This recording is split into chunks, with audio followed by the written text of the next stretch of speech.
Welcome to the Near Memo, a weekly conversation about search, social, and commerce. What happened, why it matters, and the implications for local.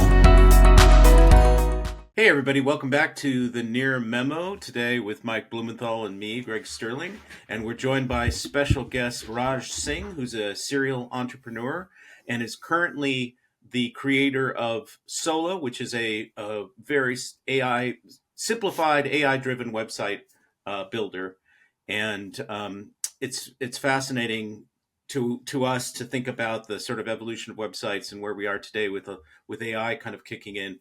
But Raj, before we talk about the product and your sort of view of the marketplace, why don't you give us a little bit of background on yourself and the startups and the companies you founded and been a part of in the past? Hey, thank you for having me here.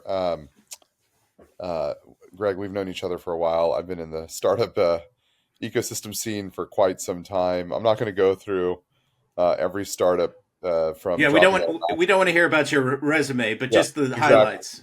Yeah, from dropping out of a master's to start my first file sharing company in 2000. But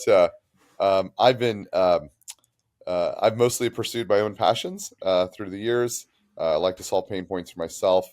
I've had multiple venture-backed companies. Most recently, Pulse, that was acquired by Mozilla. We were doing tools for remote work and meeting summarization. Before that, I had a calendar company called Tempo that was acquired by Salesforce. I had a recipe company before that was acquired by CookPad. So I've been in a whole bunch of different categories, always building stuff, mostly to solve my own problems and then figure out how to growth hack it. All consumer. It's been great, and Solo, obviously, some we're going to talk about more here, but something I've built and now running at Mozilla. I don't remember if you did anything in the local space. I mean, small business and local are substantially overlapping, but not one to one. In 2008, I worked for a mobile browser startup actually called Skyfire. I can't Right, recall if that's that's where we right. connected. I think that's where we I think connected. that's right. I think that's Yeah. right.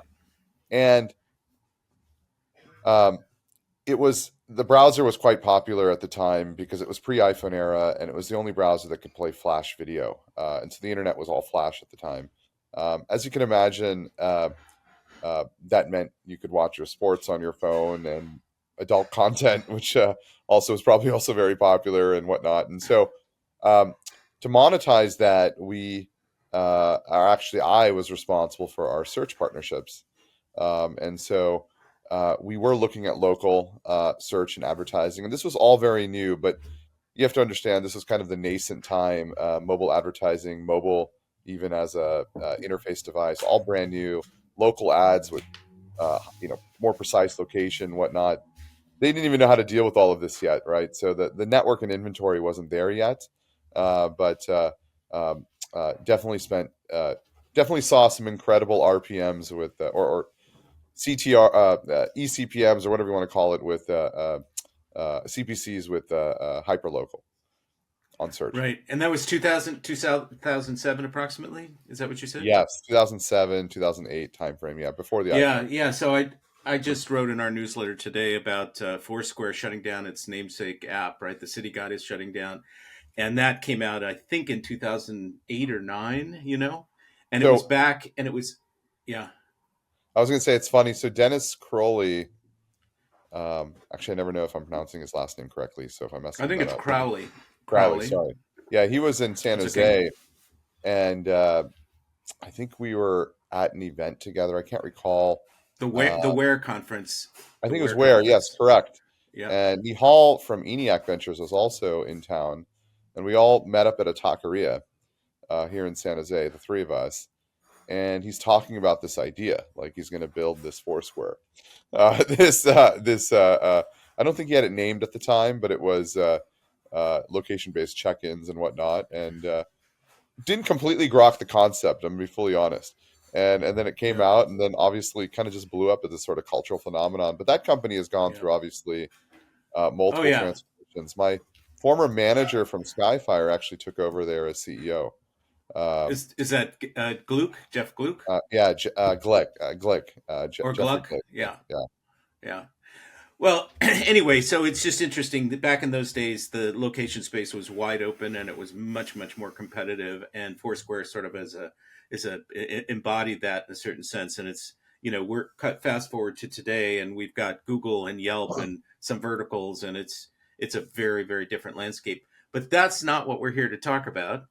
I just wanted to sort of mine your background and remember if you had been in local. But we're here to talk about your solo web creator. Why don't you tell us a little bit about what that is, and where people can find it, what the URL is, because it's Yeah, not so solo.com. it's at Soloist.ai. It's Solo AI website creator. And basically, just sort of the backstory here. So I joined Mozilla through acquisition of my company.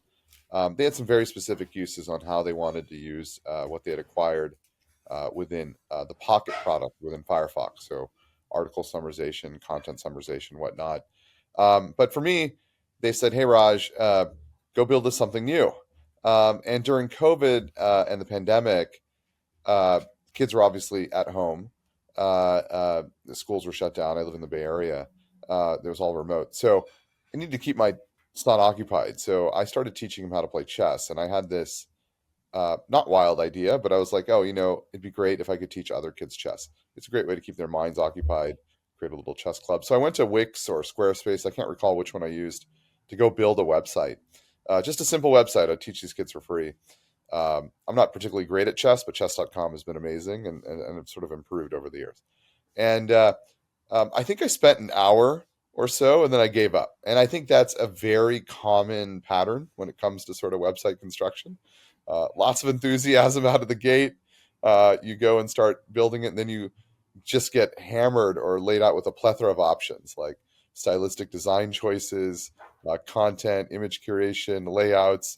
And in an awkward way, more choices almost works against you because you kind of want to see what everything looks like, how it plays out, whatnot, and so you just never end up finishing. Where finishing is really kind of the goal.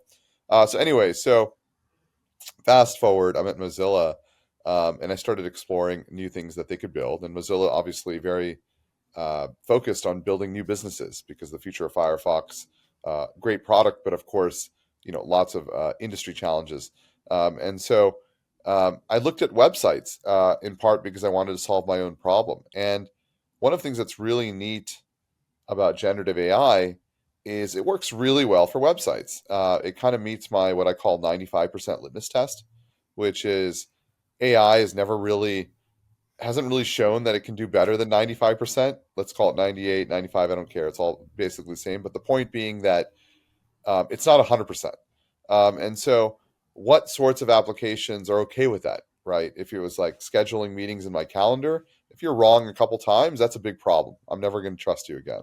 But if it's suggesting content, 95% is great because I can then go and further edit it and make it my own. So I think the marrying of generative AI and website construction was like just sort of perfectly timed. So I saw that sort of macro tech trend. And then the other trend that I saw is what I like to call the ownership economy or sort of the solopreneur economy, and this was just by sheer luck. I was opening up Yahoo Finance, and they had a chart there right at the homepage, and it basically said the fastest growing business in the U.S. is the side hustle, the solopreneur, and that makes perfect sense. People want to be their own boss. People want to pursue their passions. People are taking on side projects, passion projects, whatever you want to call it, and it's rapidly growing. It's actually the fastest growing small business segment in the U.S. And what's very evident as I went and I talked to a lot of this audience is everybody starts with a WhatsApp group, a Facebook group, an Instagram page, or whatnot. But at some point in their journey, they go, "Hey, uh, I need to make this a little bit more official. Like, I want to grow this. I don't want to do my day job anymore at McDonald's or whatever it might be. I want to go and be that mural painter full time." And so they go, I need to build a website. And what's really unfortunate is the vast majority of sites on the web are not actually created by the solopreneurs. They're created by web agencies, web developers, your technical friend, your tech buddy. And why is that when you have it's 2024. Why is the tooling still so hard? So I'm thinking about all of these sort of macro trends, and that's what really landed us at Solo today. So quick interjection in some survey work that I did. The number one in demand product for small agencies from their customers, from their small business customers, is website development. So it's a need that people have, sort of validating what you're saying. But as you also say, we're 25 years or more into the internet, and it's still not an easy thing to get a website up. I mean, despite all the claims and all the collateral out there. Yeah, and I would go a step further. I would say even if you manage to get your website up, when you look at the epitome of dark patterns on the web, there are some clear-cut examples. Trying to unsubscribe from your local gym, trying to not get sucked into 15 different upsells on your website. The minute you purchase that domain, do you want domain security? Do you want domain anonymity? The minute you purchase that website, do you want to add a customer chatbot? Do you want to add a contact form? And next thing you know, you're paying $80 a month. And most of these sites are getting, unfortunately, they're getting 30, 40, 50 visits a month. These are small business sites. They're not getting tons and tons of traffic. These aren't like large video content sites. And so in some ways, these sites are extremely high margin for these companies, because these companies, there's no bandwidth cost. The business model is completely changed, and we can talk about that in a little bit. And so I find this entire experience disgusting. And so when you think about Mozilla and their sort of mission around like, hey, equitable internet, we don't want dark patterns. You should be able to unsubscribe. Obviously the recent news there about unsubscribe. And so I think Solo also provides an opportunity to truly be just free. There is no hidden upsells. There's no lock-ins, no 12-month breakage, patterns like that, which is, I think, is something that plays to our advantage. Thanks for joining David, Mike, and Greg. To stay on top of the latest developments in local, subscribe to our newsletter at nearmedia.co. We'll see you next week.